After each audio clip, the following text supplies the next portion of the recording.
ಶಿವಮೊಗ್ಗ ಜಿಲ್ಲೆಯಲ್ಲಿ ಮಳೆ ಮುಂದುವರಿತಾ ಇದೆ. ಚಲಿಸ್ತಾ ಇದ್ದ ಬೈಕ್ ಮೇಲೆನೆ ಮರವೊಂದು ಬಿದ್ದ ಪರಿಣಾಮ ಸ್ಥಳದಲ್ಲೇ ಬೈಕ್ ಸವಾರ ರಾಮಪ್ಪ ಅವರ ದುರ್ಮರಣ ಆಗಿದೆ.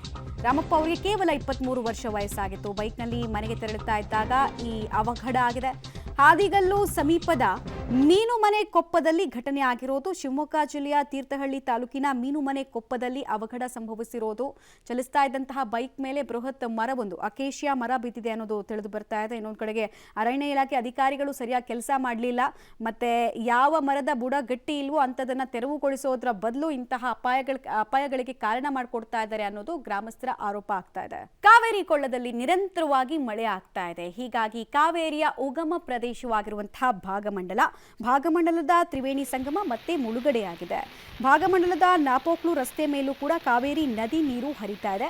ಕೊಟ್ಟಮುಡಿ ಮೂರ್ನಾಡು ಸಂಪರ್ಕ ಇದರಿಂದ ಕಟ್ ಆಗಿದೆ. ನಾಪೋಕ್ಲು ಚರಿಯಪರಂಬು ಕಲ್ಲುಮೊಟ್ಟೆ ರಸ್ತೆ ಸಂಪರ್ಕ ಕೂಡ ಕಟ್ ಆಗಿದೆ. ಕುಶಾಲನಗರ ಭಾಗದಲ್ಲೂ ಕೂಡ ಕಾವೇರಿ ಪ್ರವಾಹದ ಭೀತಿ ಶುರುವಾಗಿದೆ.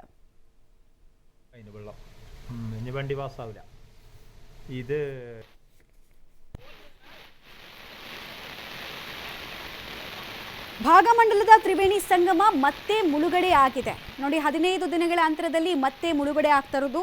ಇದರ ಪರಿಣಾಮ ನಾಪೋಕ್ಲು ರಸ್ತೆ ಸಂಪರ್ಕ ಕೂಡ ಕಟ್ ಆಗಿದೆ. ಅಲ್ಲಿ ಸಂಚಾರಕ್ಕೆ ಯೋಗ್ಯವಲ್ಲದ ರಸ್ತೆಯಾಗಿ ಮಾರ್ಪಟ್ಟಿದೆ. ಮತ್ತೆ ಹಲವು ಗ್ರಾಮಗಳಿಗೆ ಸಂಪರ್ಕ ಕೂಡ ಕಟ್ ಆಗಿದೆ. ವಿದ್ಯುತ್ ವ್ಯತ್ಯಯಗಳು ಕೂಡ ಆಗಿದೆ. ಗ್ರಾಮಗಳಿಗೆ ಕಾವೇರಿ ನದಿಯ ಪ್ರವಾಹದ ಬಿಸಿ ತಟ್ತಾ ಇದೆ.